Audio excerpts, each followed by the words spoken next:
Hi all, welcome to my channel. നമ്മൾ discuss ചെയ്യാൻ പോകുന്നത് തിയറി ആൻഡ് റിസർച്ച് എന്നുള്ള യൂണിറ്റിലെ മറ്റൊരു ഭാഗമാണ്. ഏതാ നമുക്ക് നോക്കാം. Relationship between theory and research. കഴിഞ്ഞ ക്ലാസ്സുകളിലായിട്ട് നമ്മൾ തിയറി എന്താണെന്നും അതുപോലെ തന്നെ റിസർച്ച് എന്താണെന്ന് പറഞ്ഞതാണ്. അപ്പൊ ഇന്ന് നമ്മൾ റിലേഷൻഷിപ്പ് ബിറ്റ്വീൻ തിയറി ആൻഡ് റിസർച്ചും തിയറിയും തമ്മിലുള്ള റിലേഷൻഷിപ്പ് ആണ് നമ്മൾ പറയാൻ പോകുന്നത്.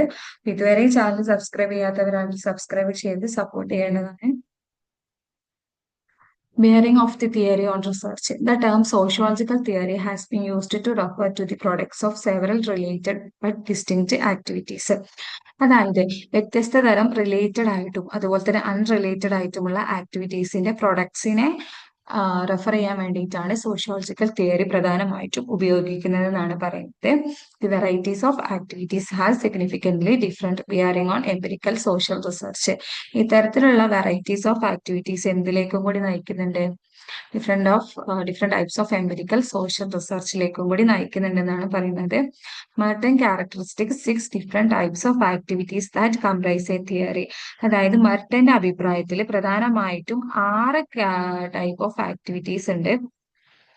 ഈ 6 ടൈപ്പ് ഓഫ് ആക്ടിവിറ്റീസ് ഏതൊക്കെയാണ് നമുക്ക് നോക്കാം. ഈ 6 ടൈപ്പ് ഓഫ് ആക്ടിവിറ്റീസ് ഇൻക്ലൂഡ് ചെയ്താലാണ് ഒരു തിയറി ഉണ്ടാവുക എന്നാണ് ആര് പറഞ്ഞത്? മെർട്ടൺ പറഞ്ഞത്.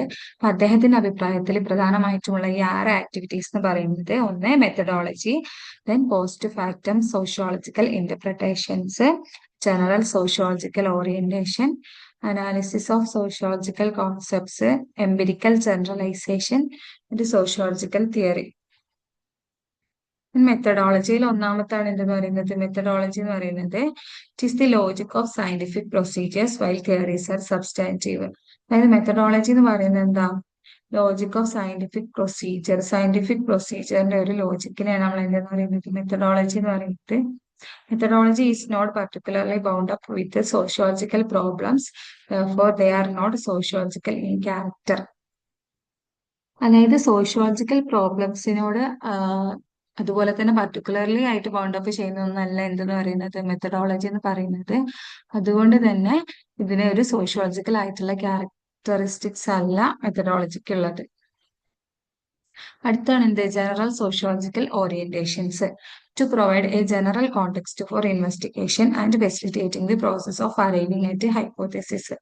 ഇതിലൂടെ ഉദ്ദേശിക്കുന്നത് എന്താണെന്ന് വെച്ച് കഴിഞ്ഞാൽ ഇൻവെസ്റ്റിഗേഷൻ, നമ്മളെ റിസർച്ച് എന്ന് പറഞ്ഞാൽ അതൊരു ഇൻവെസ്റ്റിഗേഷൻ നമ്മൾ പറഞ്ഞതാണ്.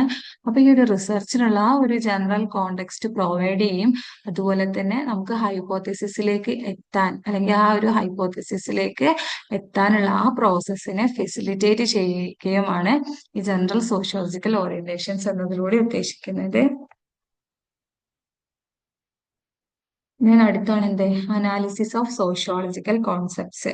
Concepts define the situation and conceptual analysis helps to recognizing to what the research is responding and which elements are being ignored.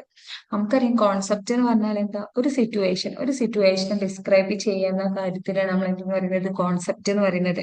അപ്പൊ ഈ കോൺസെപ്റ്റും അതുപോലെ തന്നെ ഈ കോൺസെപ്ഷ്യൽ അനാലിസിസും ഉപയോഗിക്കുന്നതിന്റെ ഫലമായിട്ട് നമുക്ക് ഒരു റിസർച്ചിന്റെ എല്ലാ എലമെന്റ്സും, ഏതൊക്കെ എലമെന്റ്സ് ഉൾക്കൊള്ളണമെന്നും അതുപോലെ തന്നെ ഏതൊക്കെ എലമെന്റ്സ് ഇഗ്നോർ ചെയ്യണമെന്നും മനസ്സിലാക്കാൻ സഹായിക്കുന്നുണ്ട്. Post factum sociological interpretations. ഇതുകൊണ്ട് ഉദ്ദേശിക്കുന്നത് എന്താണെന്ന് വെച്ച് കഴിഞ്ഞാല് in social research data are collected initially then subjected to interpretations. അതായത് സോഷ്യൽ സയൻസ് റിസർച്ചിന്റെ പ്രത്യേകത എന്താണെന്ന് വെച്ച് കഴിഞ്ഞാല് ആദ്യം ഡാറ്റ കളക്ട് ചെയ്തതിന് ശേഷം മാത്രമാണ് നമ്മൾ അതിനെ എന്ത് ചെയ്യുന്നത്? ഇന്റർപ്രറ്റ് ചെയ്യുന്നത്. അതുകൊണ്ട് തന്നെ interpretation done only after the data collection. Data കളക്ഷന് ശേഷം മാത്രമാണ് നമ്മൾ എന്ത് ചെയ്യുന്നത്? ഇന്റർപ്രിട്ടേഷൻ ചെയ്യുന്നത്. അതാണ് എന്ത്? പോസ്റ്റ് ഫാക്ടം സോഷ്യോളജിക്കൽ ഇന്റർപ്രിട്ടേഷൻ എന്ന് പറയുന്നത്. പോസ്റ്റ് എന്ന് പറഞ്ഞാൽ എന്താ? ശേഷം എന്നുള്ള അർത്ഥമാണ്. പോസ്റ്റ് ഫാക്ടം സോഷ്യോളജിക്കൽ ഇന്റർപ്രിട്ടേഷൻസ് എന്ന് പറഞ്ഞു കഴിഞ്ഞാൽ ഒരു റിസർച്ച് കണ്ടക്ട് ചെയ്യുമ്പോൾ ആ ഡാറ്റ കളക്ഷൻ നടത്തിയതിനു ശേഷം മാത്രമേ നമ്മൾ അതിനെ ഇന്റർപ്രറ്റ് ചെയ്യുകയുള്ളൂ. അടുത്താണ് എന്ത്? Empirical generalisation in sociology. Objective of social theory is to arrive at social uniformities. ഒരു സോഷ്യൽ യൂണിഫോമിറ്റീസ് ഉണ്ടാക്കിയെടുക്കുക എന്നുള്ളതാണ് സോഷ്യൽ തിയറിന്റെ മെയിൻ ഒബ്ജക്റ്റീവ് എന്ന് പറയുന്നത്. Two statement types are there. 2 type of statements ഇതിൽ ഉൾക്കൊള്ളുന്നുണ്ട്. ഫസ്റ്റ് ഈസ് ഐസൊലേറ്റഡ് പ്രൊപ്പോസിഷൻ എന്നാണ് അറിയപ്പെടുന്നത്. Summarising observed uniformities of relationship between two or more variables.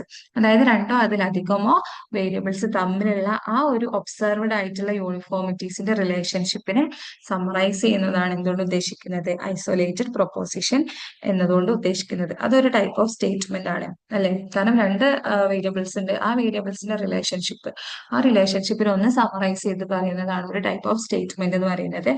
രണ്ടാമത്തെ എന്താണ്, സയന്റിഫിക് ലോ. എന്തെങ്കിലും ഒരു സയന്റിഫിക് ലോന്റെ അടിസ്ഥാനത്തിൽ നമ്മൾ ആ സ്റ്റേറ്റ്മെന്റിനെ ചെയ്യുന്നതിനെയാണ് സയന്റിഫിക് ലോ എന്ന് പറയുന്നത്. അപ്പൊ ഈ എംപിരിക്കൽ ജനറലൈസേഷൻ സോഷ്യോളജിയിൽ മെയിൻ ആയിട്ടും ടു സ്റ്റേറ്റ്മെന്റ് ടൈപ്സ് ആണ് ഉപയോഗിക്കുന്നത്.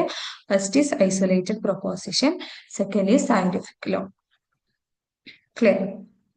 ഇന്നത്തെ ക്ലാസ് കഴിഞ്ഞിട്ടുണ്ട്. അപ്പം ഡൗട്ട് ഉള്ളവരൊക്കെ ചോദിക്കാം, ഫീഡ്ബാക്ക് ഒക്കെ അറിയിക്കാം. മനസ്സിലാവുന്നില്ലെങ്കിൽ കമന്റ് ബോക്സിൽ അറിയിക്കാം.